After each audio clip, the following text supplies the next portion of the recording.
Arthur was once a ruthless king who conquered the world through sheer power. In his rise, he crushed his enemies, burned cities, and committed countless atrocities in the name of control. But one day, the weight of his sins caught up to him. Racked with guilt, he collapsed from a strange illness. In the darkness, a mysterious voice spoke, offering him another chance at life, warning him not to waste it. Moments later, Arthur opened his eyes to see two people leaning over him. The man was Reinald, his father, and the woman was Alice, his mother. Though they knew their newborn couldn't understand them, they were overjoyed to welcome him into the world. Arthur soon realized he had been reborn, and though he was grateful for his parents' warmth, he struggled to accept life in a baby's body, unable to walk, speak, or control himself. One day, he watched Reinald shatter a huge boulder with his bare fists, powered by strange energy. Arthur was astonished. This was a strength he had never seen, even at the height of his rule. Reinald, however, quickly embarrassed himself when a rock fell on his head, and Alice rushed to heal him with magic while scolding him for showing off. From then on, Arthur understood two things. This world was dangerous, and if he wanted freedom, he had to learn how to fight. Life as a baby had its frustrations, but Arthur found comfort in something he never had before: peaceful sleep. In his past life, assassins constantly threatened him, making rest impossible. As months passed, he grew strong enough to crawl and walk. Curious about this new world, he sneaked into the family library, where he learned about the continent of Dickon and its three kingdoms: the dwarves of Darv, the elves of Alanoir, and the humans of Sapin. Arthur also discovered the source of this world's strength: mana. People could use it in two ways: augmentation, enhancing their bodies, or conjuring, manipulating the world around them. Some, like Alice, could even heal. Most developed their mana during puberty, but Arthur, familiar with a similar energy in his past life, managed to awaken it early. When Alice found him missing from his crib, she panicked, only to discover he hadn't been training mana, but had simply soiled his diaper again. 2 years later, Arthur had grown stronger, but Alice worried. He had never once smiled.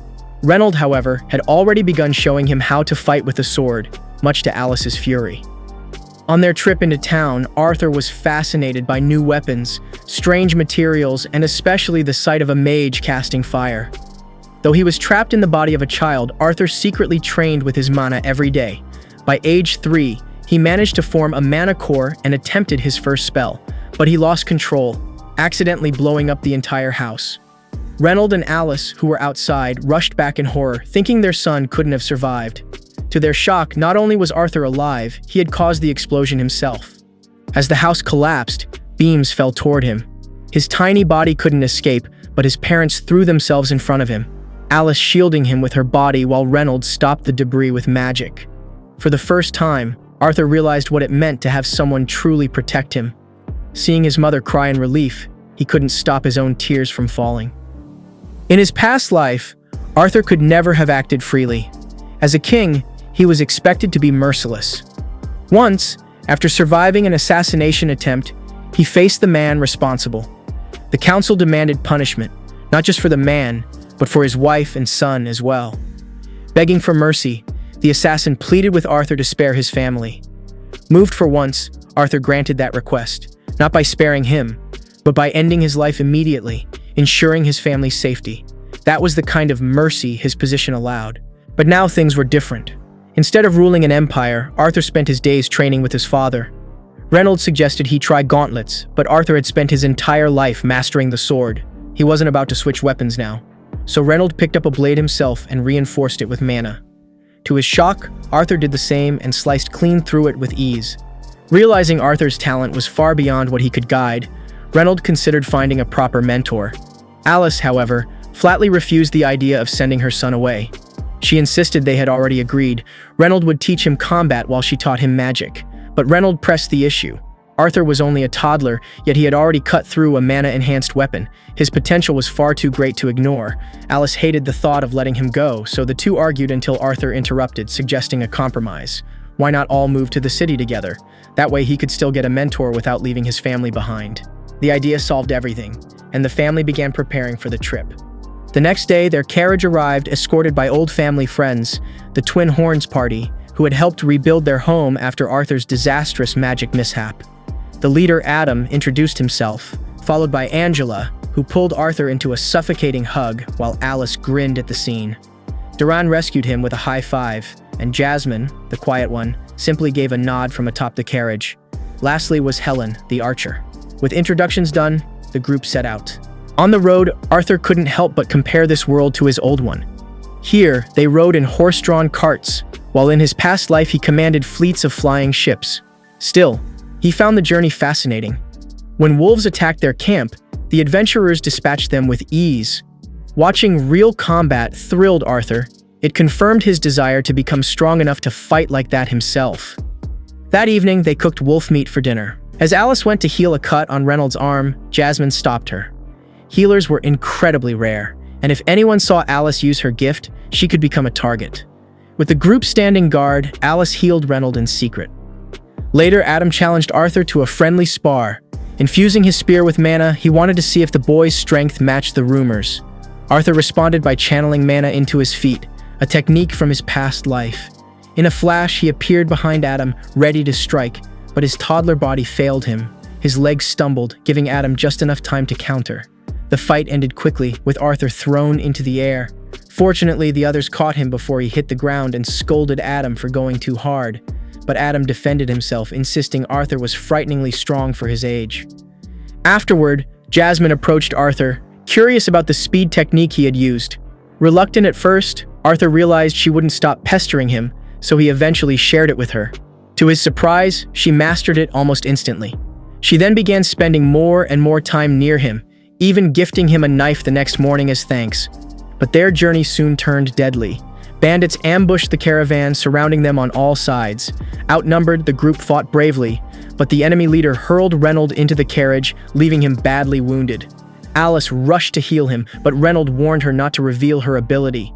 Instead, he told Arthur to take Alice and run, because she was pregnant, carrying Arthur's younger brother. Arthur hesitated, unwilling to abandon him, but Reynolds' insistence left him no choice. As the group fought desperately to hold the bandits back, Arthur fled with Alice. For someone who once lived only for conquest, the irony wasn't lost on him now. He was running not for power, but to protect someone he loved. Just when he thought they had escaped, a bandit mage ambushed them from a cliff. Arthur reacted too late. The wind spell hit, and he shoved Alice to safety while taking the full blast himself. His small body was hurled off the cliff, and death seemed certain. But before he fell, he hurled Jasmine's knife upward, striking the bandit and dragging him over the edge as well. The adventurers tried to reach Arthur with magic, but he was already too far gone. As he plummeted, Arthur felt an unfamiliar peace.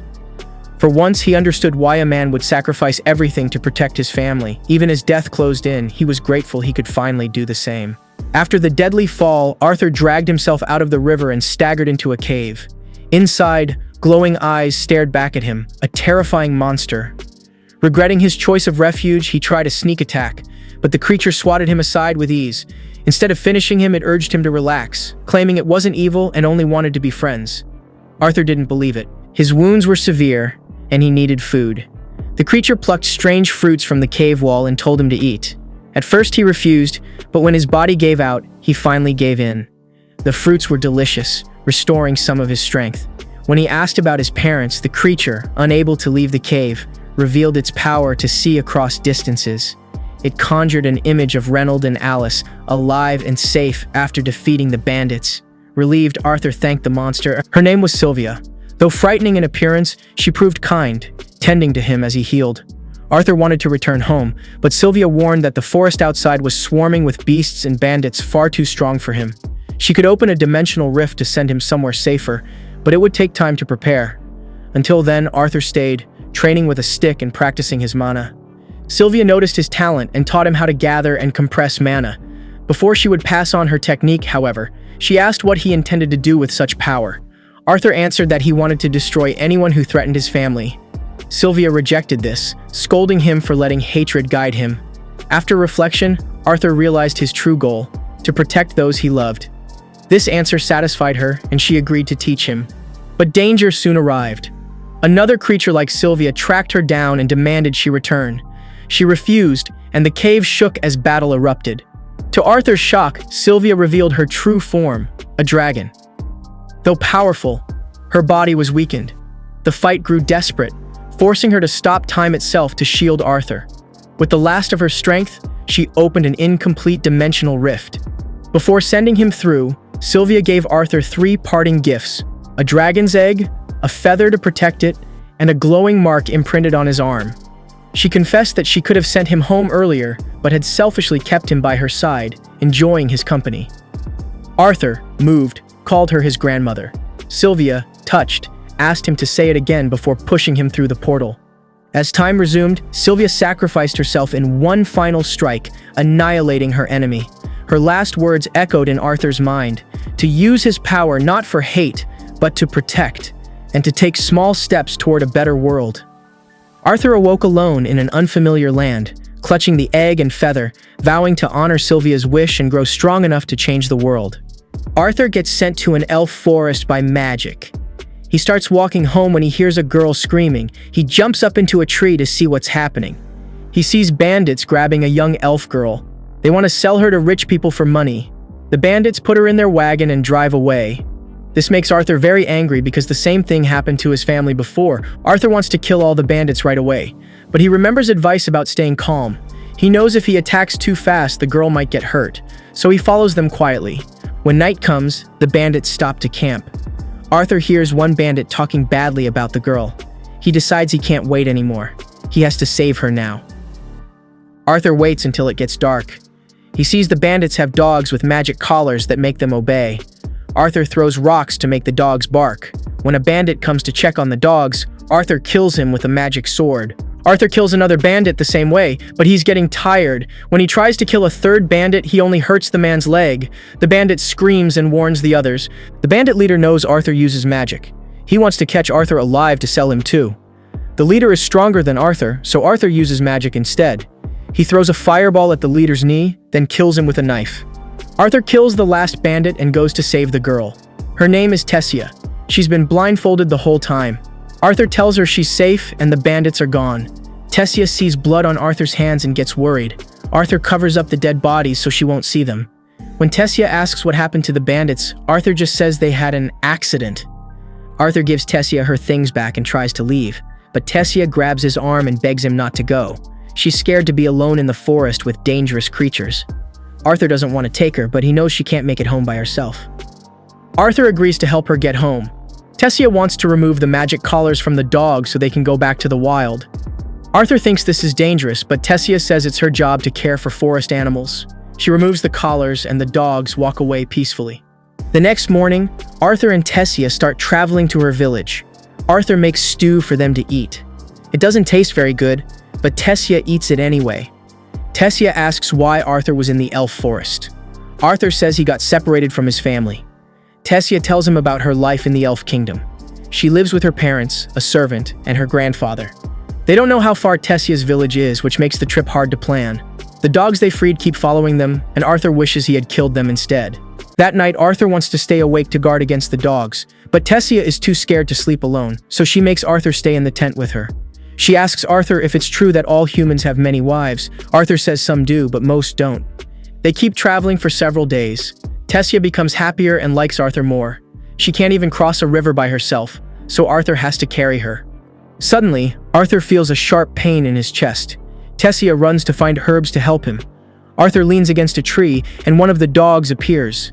Arthur is scared because he's too weak to fight. But the dog just drops a dead wild pig in front of Arthur and leaves. Tessia thinks the dog was saying thank you for freeing it from the collar. They cook the pig meat for dinner. It tastes much better than the stew. Tessia found some mushrooms and shares them with Arthur. But the mushrooms make Arthur very sick with stomach problems. After Arthur feels better, he's very tired. Tessia talks about how her grandfather read her stories about humans and dwarfs. She always wanted to visit those places, but elves don't trust other races. Arthur falls asleep while she's talking, so she covers him with a blanket. The next morning, Arthur's chest pain gets worse. Tessia feels bad that she can't help him. She asks if she can call him Art and be his friend. Arthur says yes, which surprises Tessia. Arthur jokes around about being her friend, but this annoys Tessia. She tells him to stop being childish. Arthur thinks it's funny that she calls him childish when she was the one who was scared to sleep alone.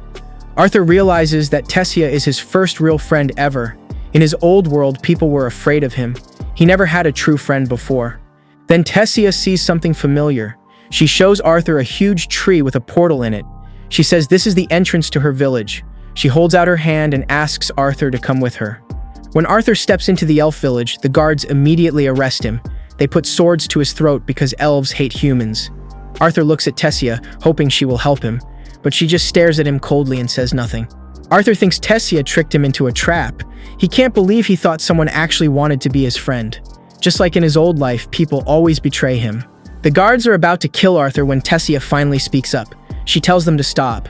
One guard says Arthur is just a dangerous human, but Tessia says he isn't dangerous. She tells them Arthur is the only reason she made it home safely. The guard doesn't believe Tessia. He thinks Arthur tricked her into liking him. The guard still wants to kill Arthur. Then an old man steps forward and tells them to let Arthur go. His name is Virion.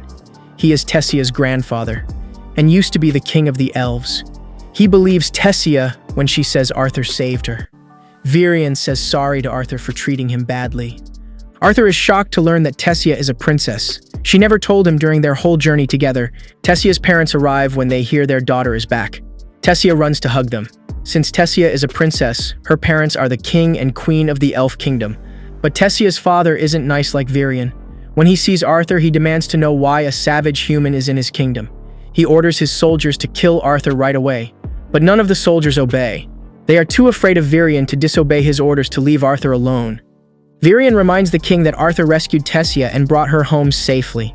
Tessia says Arthur should be treated as an honored guest, not a prisoner. The king doesn't want to allow this because humans are forbidden in the elf kingdom. But he doesn't want to deal with Tessia getting upset, so he agrees to treat Arthur nicely. Before they go to the castle, Virion tells Arthur he wants to talk to him privately later.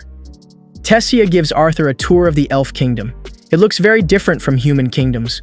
All the elves stop and stare at Arthur as they walk by. They hate humans, but they can't insult Arthur because he's now an official royal guest. Only Tessia treats Arthur with real kindness. Arthur still wonders why Tessia waited so long before helping him when the guards wanted to kill him. The pain in Arthur's chest gets worse. It's been hurting more every day, but he doesn't know why. At the castle, Tessia tells all her servants to treat Arthur with kindness and respect, even though he's human. She asks Arthur if he wants to play, but Arthur says they should talk to her parents first about what happened to them. They go to a meeting room for tea and snacks. Tessia's father introduces himself as King Aldwin. His wife is Queen Muriel, and Virion is his father. Arthur introduces himself as a simple town boy from the kingdom of Sapin. He thanks them for their hospitality, knowing that humans usually aren't allowed in the elf kingdom. King Aldwin is surprised by how mature Arthur acts for his age. He wants to hear the full story of what happened to Tessia. Arthur tells them how bandits attacked his family, and he ended up in the elf forest. He explains how he found Tessia being kidnapped by slave traders and saved her. Arthur doesn't mention meeting Sylvia in the cave. King Aldwin gets angry that humans tried to sell Tessia as a slave. But Arthur points out that elves also trade slaves, so it's not just humans who do bad things. Virion asks how Arthur managed to rescue Tessia from the slave traders. Arthur says he killed them all. A guard shouts that it's impossible for a child to kill slave traders alone, but Virion tells him to be quiet. King Aldwin believes Arthur's story. Arthur then asks for a favor. He wants help getting home since he got separated from his family during the bandit attack. King Aldwin gets angry that a human would dare ask for favors from the elf royal family. But since Arthur brought Tessia home safely, Aldwin knows he owes Arthur a debt. Also, he doesn't want to deal with Tessia getting upset if he says no. Aldwin agrees to help, but there's a problem. The magic portal to Sapin only opens every 7 years during a meeting between the three kingdoms. The last meeting was 2 years ago, so Arthur would have to wait 5 more years. Arthur doesn't want to wait that long, and Aldwin doesn't want a human staying in his kingdom for 5 years. So Aldwin decides to send soldiers to guide Arthur back to Sapin on foot. Since it's late, Arthur will stay the night and leave in the morning. Virion notices that something seems wrong with Arthur because of the chest pain. Arthur takes a bath in his guest room, but the chest pain keeps getting worse. He's worried he might die. After his bath, he goes on the balcony to get fresh air, hoping it will help. Arthur looks up and sees Tessia with her parents on the balcony above him. Seeing them makes him think of his own parents. He doesn't know if his parents survived the bandit attack, but he hopes they did because they are strong. Arthur wishes he could talk to his parents right now. He feels sad and worried. Tessia sees Arthur looking sad, so she comes to talk to him after finishing with her parents. She says sorry for how rudely her father treated him. Arthur says he doesn't mind. He understands why King Aldwin acts that way since elves and humans have been at war for many years. It makes sense that the king wouldn't trust a human. especially around his daughter. Thinking about parents makes Arthur worry that his own parents might not be happy to see him. Their whole trip was for his benefit, so they might blame him for what happened. Arthur also blames himself for not protecting his family during the bandit attack. Tessia grabs Arthur's face and shakes his head. She doesn't know much about Arthur's parents, but if they're like her parents, she's sure they'll be happy to see him when he gets home. At that moment, fireflies light up the hallway. In their bright light, Arthur tries to picture his parents' smiling faces. Since he was reborn in this world, his parents have always been by his side and made him feel loved. Arthur realizes he's been letting trauma from his past life make him suspicious of everyone. He even suspected Tessia of betraying him earlier, but looking at her now, he sees she's just an innocent girl who would never hurt her friend. Suddenly, Arthur senses something flying toward Tessia. He quickly catches it and gets ready to fight back with magic. But he's surprised to see that Virion was the one who threw it. Arthur can't believe Virion would try to hurt his own granddaughter. But Virion says he never meant to hurt Tessia. He only threw some glowing fireflies at her, which wouldn't hurt at all. Virion is impressed that Arthur reacted and prepared to fight back so quickly. He did this test to see if Arthur was telling the truth about being strong enough to kill the slave traders. Now he knows Arthur was telling the truth. Tessia runs over and tells Virion to stop messing with Arthur. But Virion says that's not why he came. He noticed something interesting about Arthur earlier, so he wants to have a sparring match to see how strong Arthur really is. Virion uses magic to create a sword for Arthur to use in their fight. He moves Tessia to a safe place so she won't get hurt. Arthur accepts the challenge and attacks Virion with the sword. But Virion is much faster. Even when Arthur uses magic to make himself faster, he still can't match Virion's speed. When Arthur thinks he has a chance to hit Virion, the old man breaks Arthur's sword by hitting it with his palm. A piece of the broken sword flies toward Tessia, so Arthur throws the rest of his sword to block it and keep her safe. Arthur attacks Virion using only his magic, but Virion fights back with his own magic. Virion's power is much stronger, and Arthur has little hope of winning. But Arthur doesn't give up. After Virion sends him flying, Arthur rushes forward again and hits Virion right on the forehead. The hit doesn't hurt much, but Virion is shocked that Arthur broke through his defenses and actually hit him. Virion wants to fight more, but Tessia pinches his backside and scolds him for bullying Arthur. Arthur says it's okay. He's actually honored that someone as strong as Virion thinks he's a good opponent. Virion then tells Arthur he wants to take him on as his student. Arthur is surprised and asks if Virion is serious. This isn't something Virion would joke about, so he asks Arthur if he'll accept the offer. Arthur hesitates because he still hasn't told his parents that he's alive. Virion says if that's his only worry, he knows a way for Arthur to talk to his parents right away. Arthur is curious, but then another strong pain shoots through his chest. Virion seems to understand what's causing it. Virion tells Arthur that he has received a beast will. If Arthur doesn't agree to become his student, the pain in his chest will eventually kill him. Arthur receives terrible news and tries to sleep, but nightmares plague him. In his dream, a demon torments him until a voice calls his name. He wakes to find Tessia on top of him, frustrated after trying to rouse him for some time. She tells him to get ready. Virion is already waiting. As Arthur dresses, Tessia asks if he truly plans to stay and train under her grandfather. Arthur admits he hasn't decided yet. His choice depends on whether Virion can connect him with his family. As long as he can speak to them and reassure them, he will be at peace. When they head downstairs, they overhear Aldwin arguing fiercely with Virion. Aldwin refuses to allow a human to remain in the Elf Kingdom, but Virion is resolute. He sees potential in Arthur and insists on making him his disciple. Tessia tries to defend Arthur, but Aldwin won't listen. Virion dismisses him and orders Arthur and Tessia into the carriage. During the journey, Tessia falls asleep, leaving Arthur to speak with Virion. For the first time, he calls him Grandpa. Virion is surprised but pleased. If Arthur becomes his disciple, he would indeed be like family. He is also glad Tessia finally has a friend. As the heir to the throne, she has always been isolated, and Arthur has brought her happiness. When they arrive, Virion eagerly bangs on a door, demanding someone named Rinia to come out. The door suddenly opens, hitting him in the face. From within steps Rinia, a rare type of mage known as a diviner. She can glimpse both past and future. She agrees to help Arthur contact his family. Inside, Arthur sees only a plain home with a bucket of water on the table. Skeptical, he watches as Rinia begins her magic. She tells him to focus on his parents, and soon their images appear. He sees Alice and Reynold struggling with guilt and grief since his disappearance. Reynold nearly fell into despair, but Alice's pregnancy forced him to endure. Arthur's voice reaches them. He assures his parents he is alive in the Elven Kingdom. He explains that his body is unwell and needs treatment before he can return. He promises he will come back once healed and begs them not to blame themselves. Reynold and Alice are overcome with joy and relief, but parting once again leaves Arthur in tears. Still, he finds strength in this moment and decides he must grow stronger. Arthur turns to Virion and asks to be his disciple. Aldwin is furious, fearing trouble if a human stays in the kingdom. But Virion declares that with his authority, none will dare object. Aldwin reluctantly accepts. Later, he even apologizes, telling Arthur he is welcome as part of the family. Tessia, however, demands more. She insists Arthur should be allowed to play with her outside. Aldwin agrees, and Tessia excitedly drags Arthur through town. She shows him shops, sweets, and culture until Arthur accidentally bumps into a noble elf named Firth. Offended, Firth insults Arthur for being human and demands Tessia stay away from him. Arthur mocks him with deliberate mispronunciations of his name, angering him further. Firth challenges Arthur to a duel.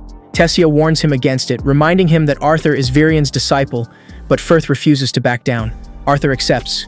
The duel begins, but Firth is knocked out almost instantly. Tessia, unsurprised, pulls Arthur away so they can continue enjoying the day. That night, as they rest, Arthur admits he is nervous but excited about the training to come. He knows Virion's lessons will be harsh, like enduring endless pain, but he is ready. To grow stronger, to protect his family, he must endure. Tessia promises she won't be left behind. She will train just as hard. For now, she's determined to enjoy every moment they have together, so she suggests they grab something more to eat. Years pass, and under Virion's guidance, both Arthur and Tessa train relentlessly. Their bond deepens, though Tessa's fiery competitiveness constantly pushes them both to greater heights. After a grueling session one day, she collapses in exhaustion, giving Virion the chance to instruct Arthur about magic. He explains that once someone stabilizes their mana, they gain the ability to wield elemental magic, water, fire, wind, or earth. But affinities are influenced heavily by race. Elves, for instance, have a natural gift for wind, with strong aptitudes for water and earth, though fire is largely incompatible with them. Dwarves, on the other hand, excel in earth and fire. Humans stand apart, capable of all four, though the degree varies depending on training and innate talent. Curious, Tessa raises her hand and asks why Virion hasn't started Arthur's mana training if it's so vital. Virion replies that Arthur isn't ready. His body harbors a beast will, which grants immense strength but also disrupts the link between his body and his mana core. That imbalance is the cause of his recurring chest pain. Before he can resume mana training, Arthur must first stabilize and fully reintegrate his mana core. Tessa teases that this means she's stronger than Arthur for now. He snaps back that, of course, she has the upper hand. Her attacks are fueled by mana while his aren't. Among elves, awakening mana by age 10 is considered gifted, yet Tessa managed it at 9. That's why she's been able to train alongside Arthur all this time. Since Arthur's progress has been steady, Virion decides it's time to awaken his beast will. If successful, the chest pain should vanish, and Arthur will become an official beast tamer. Arthur thanks Virion and insists they begin right away. As he sits down, Tessa anxiously watches, worried for his safety. Virion assures her that while Arthur may feel intense heat, it shouldn't be unbearable. But the moment Virion begins, Arthur screams in agony. A violent surge of energy bursts from his body, so powerful that both Virion and Tessa are hurled backward.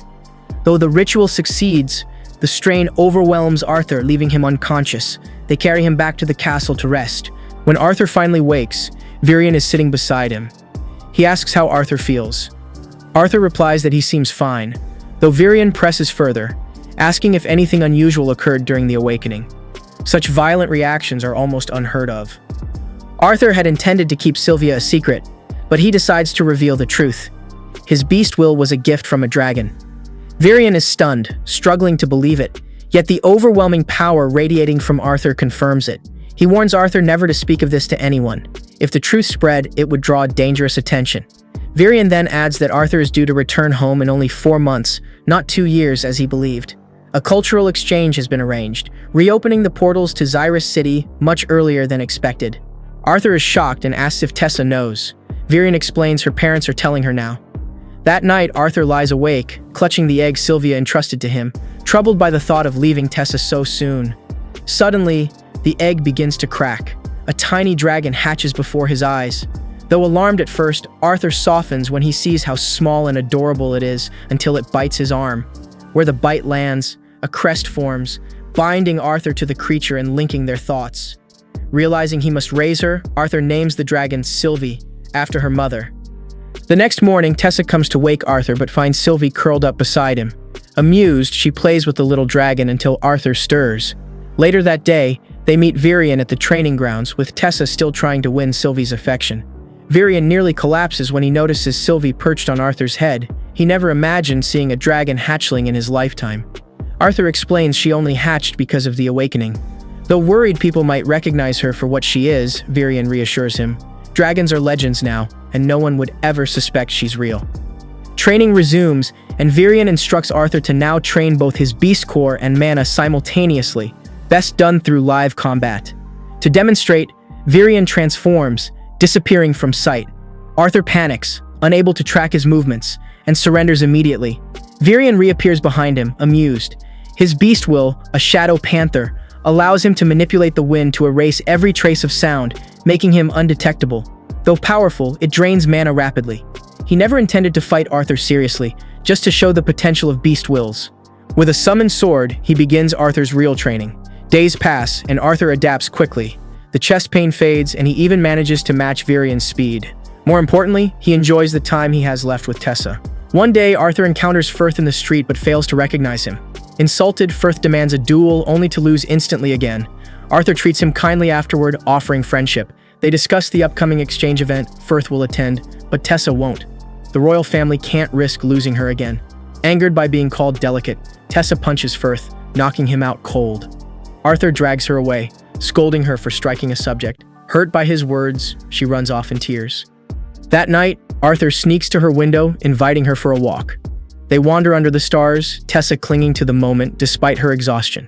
She admits she wishes Arthur could stay forever, but he knows he can't abandon his family. Eventually, she falls asleep by the fire and Arthur carries her back.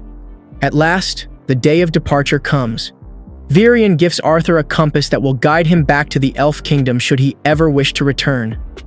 Arthur notices Tessa is absent, unable to face his leaving.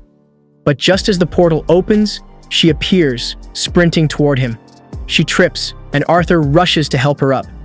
Tears in her eyes, she tells him to take care of himself. Overwhelmed, Arthur embraces her tightly, whispering that he'll miss her dearly. When Arthur arrives in Xyrus City, he's reunited with his parents, and to his surprise, he now has a younger sister named Eleanor. For years, Alice and Reynold had told her stories about Arthur, so meeting him in person fills her with joy. As soon as they step inside, Alice bombards Arthur with questions about his health. The last time they spoke, he had mentioned being unwell, and she's desperate to know if he has recovered. Arthur reassures her that he's fine, though he still has much to tell. He recounts his journey since their separation, carefully leaving out any mention of Sylvia or the dragon's beast will. Instead, he speaks of meeting Tessa and his recovery in the Elf Kingdom. Alice remains worried, warning that if his illness returns, they won't be able to treat it here. Arthur insists it won't happen again. To protect his secret, he fabricates a reason, claiming his sickness was the result of awakening too early, which destabilized his mana core. Though he dislikes lying, he knows revealing the truth would be far too dangerous. At that moment, Reynold notices Sylvie. Curious, he asks where she came from. Arthur quickly invents a story saying he found her in a mana beast's cave and decided to raise her as his pet. Eleanor immediately takes to Sylvie, much to Arthur's relief. Reynold then changes the subject, asking Arthur about his mana core stage. Alice scolds him for interrogating their son right after his return, but Reynold insists he only wants to gauge Arthur's progress. Arthur isn't bothered and asks instead about Reynold's occupation, how they could afford such a comfortable home. Reynold explains that he works as a security instructor at the Helsty auction house and reveals that his core is at the dark orange stage. Arthur is impressed, knowing how much dedication that level requires. Proud, Reynold asks about Arthur's own stage. When Arthur admits he's already at light red, Reynold blurts out a curse, forgetting Eleanor is present. He can hardly believe his son is so close to surpassing him and immediately challenges Arthur to a spar in the garden. Arthur agrees, but before they can step outside, the doors open and strangers enter. Reynold introduces them as Vincent Helstea, owner of the auction house, and his wife Tabitha. Both are delighted to finally meet Arthur, and Vincent jokes that such politeness surely didn't come from Reynold. They also introduce their daughter, Lilia. At first shy, she lights up as soon as she sees Sylvie, begging to hold her. With Arthur's permission, she scoops Sylvie into her arms, showering her with affection. As the introductions finish, Reynold warns Arthur that since this is Vincent's house, they should be careful not to damage anything. But when Reynold admits they're planning a sparring match, Vincent grows nervous. Still, they all head outside to watch. Vincent doubts Arthur's claim of being light red at such a young age, but Alice reassures him Arthur has always been extraordinary. Tabitha tells him to simply enjoy the spectacle. The match begins. Arthur and Reynold exchange blows, and Reynold is impressed by his son's growth, though he still has the edge in raw strength. After a pause, Reynold flares his fist with fire, telling Arthur he still has time to quit. In this world, augmenters rarely use elemental magic, but at higher stages, they can channel their natural affinity to strengthen their bodies. With fire coursing through him, Reynold becomes much harder to handle. Arthur responds in kind, pouring mana into his arms. The fight balances out, but Reynold's brute force still pushes him back. Drawing on the training he received from Virion, Arthur goes further. Sparks of lightning crackle around him. Reynold is stunned. Lightning is an advanced form of fire magic, and Arthur isn't done. He also manipulates the fountain's water, sending a wave crashing at his father. Reynold blocks it, but he's left in awe. Overcome with pride, Reynold embraces Arthur, demanding to know where he learned such techniques. Arthur admits he only just began practicing lightning and still struggles with control, but he's improving.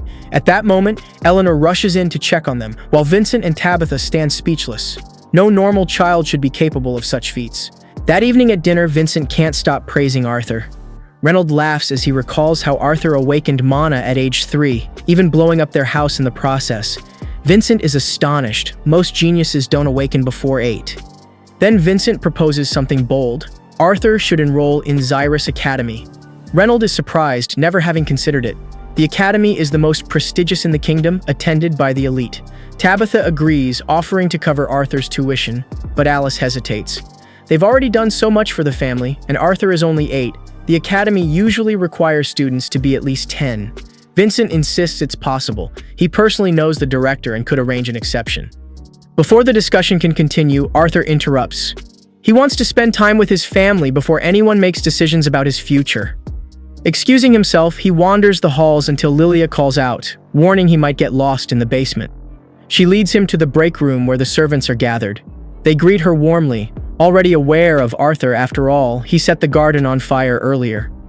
Arthur apologizes, but none seem upset. Lilia chats with the staff, asking if there's any roast duck left. When Maria confirms there is, she teases Lilia about her growing appetite. A maid explains that Lilia often comes here to relax. Her parents constantly pressure her to awaken as a sorceress, and though she wants to succeed, the lessons are exhausting. Spending time here is her way to unwind. Later that night, Arthur spends precious time with his parents. They remark how much he's changed, but insist he's still their son at heart. No matter how powerful he becomes, they'll always love him the same. Before bed, Reynold revisits Vincent's proposal, saying he only wants what's best for Arthur. But of course, the choice will be his. The next morning, Arthur wakes to visitors. The twin horns have come to see him. Angela sweeps him into a crushing hug before Jasmine carefully inspects him for injuries, guilt still lingering from the day he was separated from them. Relieved he's safe, she embraces him as well. The group settles in, sharing stories of their travels. Arthur is fascinated to hear they spent time in the distant city of Epheotis, taking on profitable jobs before returning to the capital. Their adventures remind him how little he knows of the wider world. For a moment, he imagines life as an adventurer, exploring the vast continent of Dicathan. But doing so would mean leaving his family again, and he isn't sure he's ready for that. A few days later, Arthur is back in his room, pushing himself to train with his beast will. During practice, he makes a startling discovery. It allows him to stop time. At his current stage, though, he can only hold it for a few seconds, and each attempt leaves him completely drained. The cost makes him question whether this effort is even worth it for a power he doesn't fully understand. But then he remembers why he trains in the first place, to protect the people he cares about. That thought alone steals his resolve. Before he can continue, he notices Sylvie smells awful. Without hesitation, he scoops her up for a bath. Sylvie despises every second of it, but Arthur refuses to let her roam the mansion filthy. While drying her off, he reflects on the Helste family's wealth. Their life of luxury clearly comes from the immense success of their auction house, though he still doesn't know much about them. Just as he finishes, his family enters. His mother insists it's his turn to get cleaned up, dragging him to her trusted hairdresser. Hours later, Arthur doesn't feel very different, just a slight trim, but everyone insists he now looks stylish. Curious, he asks why his appearance suddenly matters so much. Tabitha explains she intends to give him a tour of their prestigious auction house, since members of the royal family sometimes visit. They couldn't possibly let him enter looking unkempt.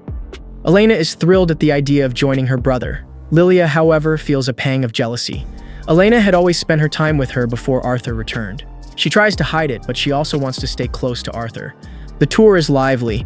They even stop to play ring toss around a statue until some passing boys deliberately hurl a ring at Arthur's head before strolling away. Arthur, baffled, asks Lilia what their problem is. She explains they're students of Xyrus Academy, used to being treated like royalty. Arthur frowns, disappointed to see such arrogance so soon. A little later, Arthur senses an unusual energy coming from a shop.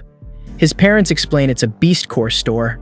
Arthur is stunned. He didn't know beast cores could be bought, having never seen such a thing in the elf kingdom.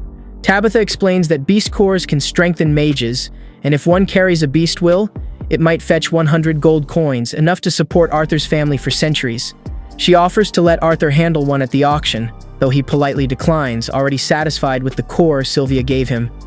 When Lilia asks for one, Tabitha firmly refuses.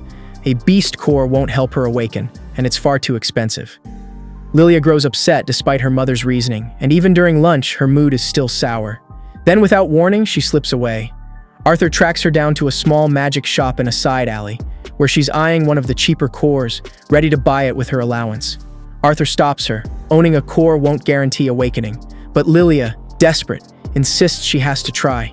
She lashes out, saying Arthur could never understand her struggle when magic comes to him so easily. In her frustration, she bumps into someone, the same Xyrus students from earlier. They take offense at the smallest slight and prepare to pick a fight.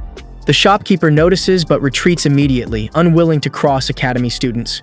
The boys light their mana, intent on burning Arthur and Lilia. Lilia hides behind Arthur, who braces himself for battle. Just then, Alice and Tabitha arrive, demanding the students dismiss their magic. They laugh off the warning, until Tabitha reveals Lilia is a Hellstia. At once, their arrogance crumbles.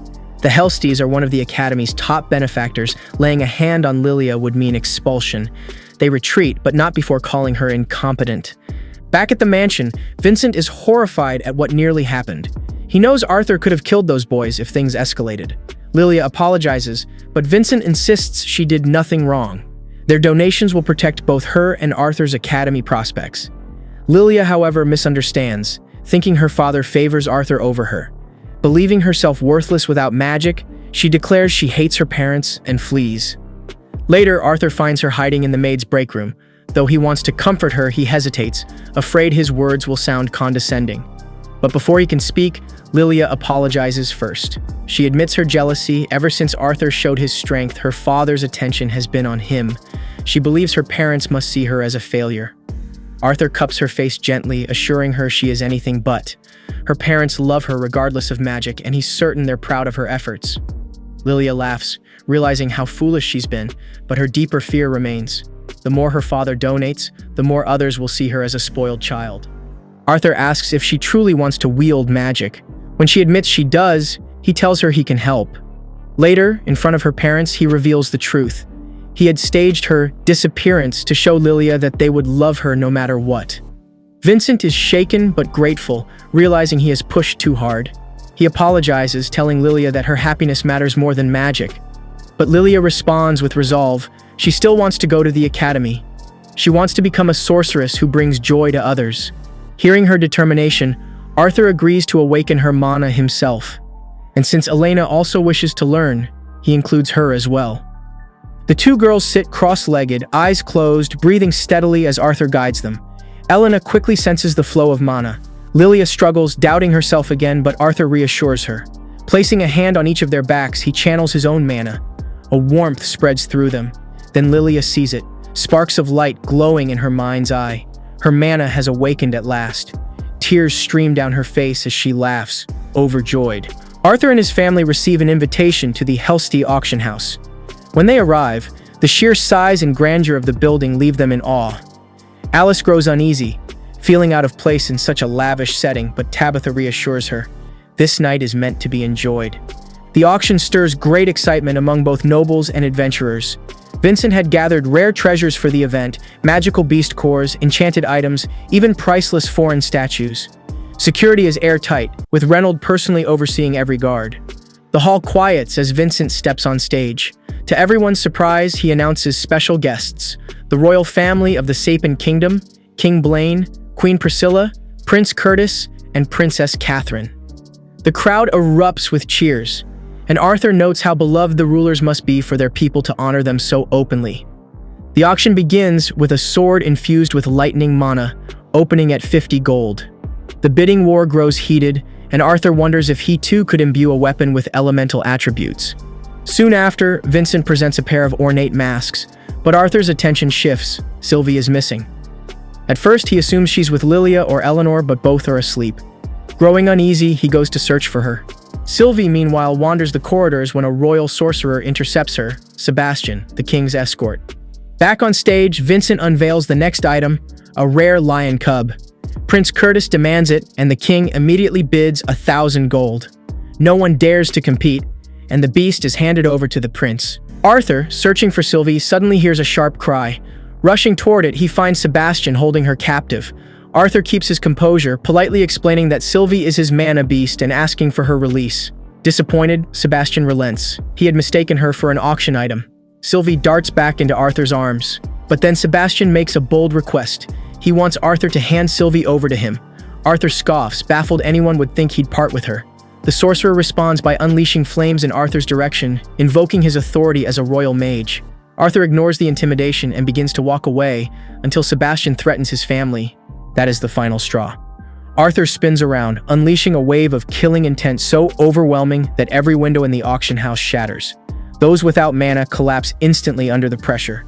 Even King Blaine struggles, though he shields his people. Guards rush to surround the king, assuming an assassin has struck. Arthur realizes too late what he's done. His aura has thrown the entire hall into chaos. He withdraws it immediately, but panic spreads regardless. Reynold takes control, ordering an evacuation as he struggles to salvage order. Afterward, King Blaine summons Reynold privately, demanding to know why the culprit wasn't apprehended. Reynold accepts responsibility and is prepared for punishment. But Sebastian interjects, urging leniency, not out of kindness, but to angle once more for Sylvie. The king introduces Sebastian formally, explaining he is a royal mage who has saved his life countless times. Out of gratitude, the king suggests Reynold offer Sylvie to Sebastian as compensation. Reynold refuses. Sylvie belongs to Arthur alone, so the king addresses Arthur directly. He asks if Arthur would consider giving Sylvie to Sebastian. Arthur refuses bluntly. The king ups the stakes, offering to trade the lion cub. Arthur declines again. Irritated, King Blaine warns him not to force a king to repeat himself. Arthur's patience finally snaps. Rising to his feet, he asks the king if he would sell his own children. The bluntness stuns the entire room into silence. Arthur presses further, demanding to know why the king cannot accept that some bonds are priceless. The guards move to strike him for his insolence. Arthur knocks them both out with a single punch. Sebastian, enraged at the failure, attacks with fire magic, only for Arthur to activate his most dangerous ability. Time freezes. Everyone in the room is frozen except Sebastian. Confused and terrified, Sebastian demands to know what's happening. Arthur approaches him slowly, calm and merciless. With a single motion, he breaks Sebastian's leg. As the mage writhes in agony, Arthur warns him. Next time he threatens his family, things will be much worse. Then, just as time resumes, Arthur collapses from the strain. He awakens later in his bed, racked with pain from overusing his ability. Alice sits at his side, relieved he's alive. She explains the aftermath. He collapsed suddenly, causing an uproar, but she managed to stabilize him. When he's recovered enough to walk, Alice takes him shopping in town. She buys him gifts, even a hairpin for Eleanor, and explains how she earns money by crafting luxury goods for nobles. Arthur is relieved. They can manage financially, even if Reynold loses his position. Back home, they overhear Reynold refusing a man's attempt to buy his silence over the incident. The man, an emissary of the king, offers a pouch of gold as an apology for what he calls a minor misunderstanding. Arthur thinks being attacked by royal guards and a sorcerer is hardly minor, but he holds his tongue. The emissary assures them the guards have been dismissed, though Sebastian blames Arthur for his broken leg. The king, however, dismissed him from duty, believing his own spell must have backfired. The emissary warns Arthur to be careful with his words in the future. not all royals are as forgiving. When the man departs, Reynolds hands the gold to Arthur, insisting he deserves it. Arthur accepts, but the encounter leaves him shaken. Once, he was a king. Now, he's just a powerless child. If he wants to resist political power, he'll need influence of his own. The very next morning, he heads straight for the academy, only to find himself lured away by an owl. Following it into the distance, he realizes too late it was a trap. An old woman awaits him. She had been expecting him. At Xyrus Academy, Arthur finally comes face to face with the elusive director Cynthia. As the head of the most prestigious magical institution in the kingdom, her reputation precedes her. Her authority reaches beyond the academy, touching politics, nobility, and adventuring alike. Few ever meet her in person. Vincent's glowing reports had caught her attention, but Cynthia is not one to accept words at face value. She intends to test Arthur herself. Without warning, she releases a crushing wave of mana. The pressure alone is enough to bring grown men to their knees, yet Arthur holds firm. Though the sheer force terrifies him, he refuses to back down. After all, this is the strongest mage in the nation. Arthur strikes first. Wind magic wraps around his body as chunks of earth rise into the air. With a flick, he accelerates them with gusts, hurling them like bullets. Cynthia deflects them effortlessly with one hand. Undeterred, Arthur conjures flaming blades behind her, but she scatters them with a burst of wind before they can land.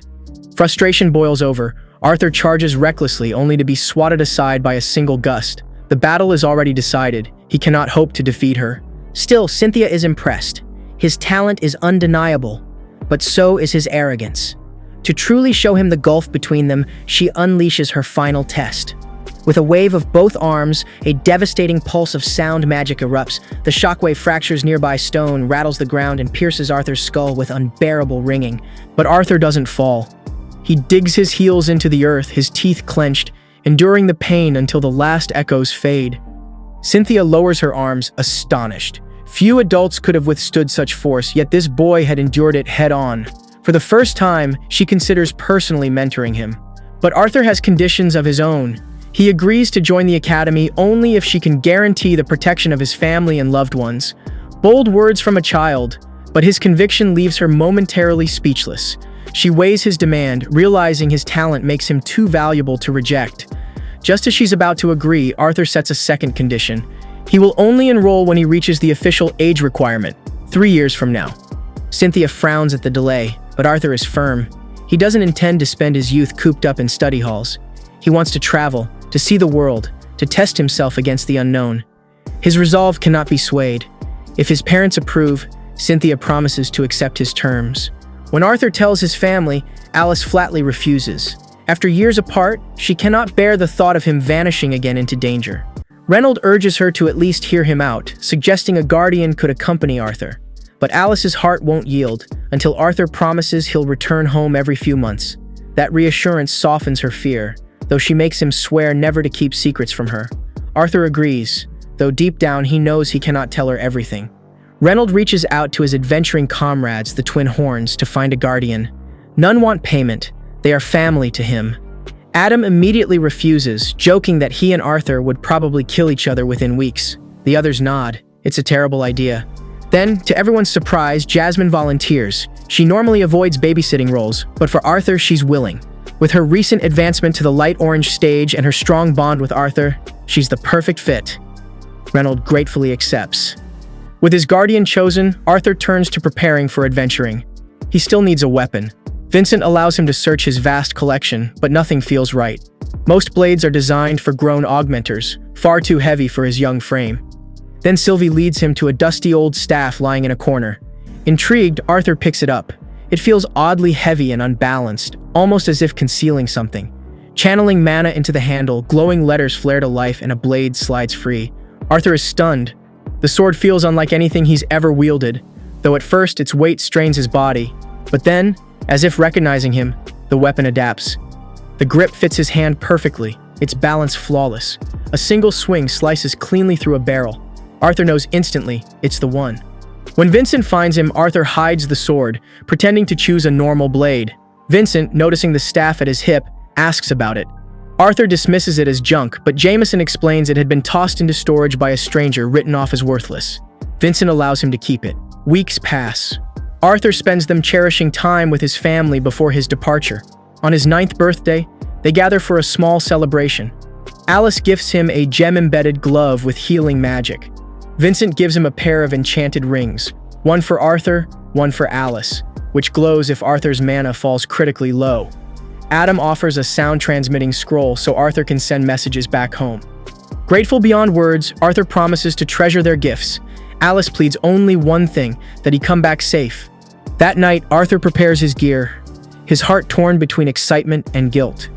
He doesn't want to leave his family again, but he knows he must grow stronger if he's to protect them. The next morning, after heartfelt farewells from his parents, Arthur steps outside. Jasmine waits for him, calm and ready. His new life as an adventurer is about to begin. Arthur's first step as an adventurer begins at the towering marble building of the Xyrus Adventurers Guild. Inside, the air hums with voices, merchants seeking escorts, adventurers boasting of their hunts, and clerks scribbling down contracts. At the front desk, Arthur signs his registration papers, Jasmine by his side. A guild worker guides him toward another chamber, explaining the process in clipped detail. Arthur hides behind a mask, knowing anonymity is his best shield. If his face is revealed, enemies may target his family, or worse, his rank might be judged by lineage rather than skill. Soon they are ushered into the office of Caspian Bladeheart, guild leader and AA ranked adventurer. His presence radiates command. He tells Arthur that, under normal rules, he would need to pass a written exam and have his mana core evaluated before attempting the rank assessment. But since Jasmine, an A-class adventurer and daughter of the Flamesworth family, is vouching for him, Caspian is willing to make an exception. Arthur must also choose an alias for the registry. After a moment's thought, he settles on a simple name: Note. With everything arranged, Caspian leads them to the assessment arena. Along the way, Arthur notices how readily Caspian accommodates them and questions Jasmine. She admits she knows Caspian, but it is truly her father who has deep ties to the guild. The arena doors creak open to reveal an ongoing evaluation. A young girl, Diane, hurls waves of water against her instructor. Though swift in casting, she is swiftly outmaneuvered. The match ends with the instructor tapping her on the head, declaring her a promising but flawed C-class adventurer. Diane beams with pride. Jasmine explains to Arthur that such a result at her age is no small feat. Next comes Elijah Knight. But before the duel even begins, the evaluators exchange quiet words, then astonishingly announce him as a B-class adventurer without a fight. The decision shocks the audience. Arthur and Jasmine share a look. Something about Elijah is unusual. Then steps in Lucas Wykes, an arrogant boy with sharp, elf-like ears. Barely 11, he has already reached the light orange stage. His opening spells are overwhelming but uncontrolled. Flames rage out of control, forcing the instructor to save him from his own attack. Humiliated, Lucas lashes out again in defiance, only for Arthur to intervene, deflecting the wild spell. The instructor demotes him with a B- rank, citing his lack of discipline. Lucas storms off, threatening to involve his influential father. Finally, it is Arthur's turn. The moment he steps forward, the air thickens with his mana. The instructor instinctively shifts into defense, but before she can begin, Caspian himself strides into the ring. "I'll handle this one." The room falls silent. Facing a AA rank adventurer is no small trial. Yet Arthur's blood burns with excitement. The two exchange blows in a controlled spar, Caspian effortlessly countering every strike. Though outmatched, Arthur holds his ground with composure and intent. When it ends, Caspian nods in approval. B rank. "Welcome to the guild, Note." Whispers ripple through the arena. Another child, already rising above countless adults. Later in private, instructors question Caspian about the suspicious number of high-ranked youths. Caspian explains, months ago, a secret cultural exchange allowed children of other races to gain early certification. Lucas, a half-elf born of questionable circumstances, was one such case. Elijah, meanwhile, is a human raised in the Dwarf Kingdom, sent as a representative. As for Arthur, Caspian admits he knows nothing, save that he bears the swordsmanship of a veteran. That mystery unsettles him. When Arthur and Jasmine leave the guild, Arthur accidentally bumps into Elijah. Their brief exchange reveals mutual respect, though Elijah warns that interfering in another's match could make enemies. Lucas interrupts, grabbing Arthur's collar, but the guild's watchful eyes prevent him from escalating. Tensions simmer as the three new B ranks part ways. Not long after, Jasmine leads Arthur beyond the city gates, through the beast pasture plains. Rolling fields stretch under the sky, dotted with beginner adventurers hunting small creatures. Arthur is unimpressed by the tranquility. He wants more. Jasmine smirks. This is only the start. Keep up, Note. Our true destination will take a full day of running. Arthur finally sees just how swift Jasmine truly is. Her speed, her control, she embodies the gap between A-class and the rest. He remembers his duel with Caspian and feels a sting of humility. He is strong, yes, but not invincible. Their journey is interrupted by a thunderous crash. Trees splinter. A massive boar erupts into the clearing, frothing with rage. Adventurers scream as it charges, trampling one unlucky soul. Jasmine pulls Arthur aside. Run! This beast shouldn't even be here. But it spots them and attacks, tongue lashing like a spear. They dodge narrowly. Jasmine counters with wind-enhanced strikes, swift but not decisive. A slip puts her off balance and she nearly falls until Arthur catches her midair. She thanks him, but with more adventurers in danger, she throws herself back into the fight. The boar lowers its tusks, preparing another charge. Arthur grips his sword tightly. His instincts scream at him to join in recklessly, but the memory of his spar with Caspian stops him.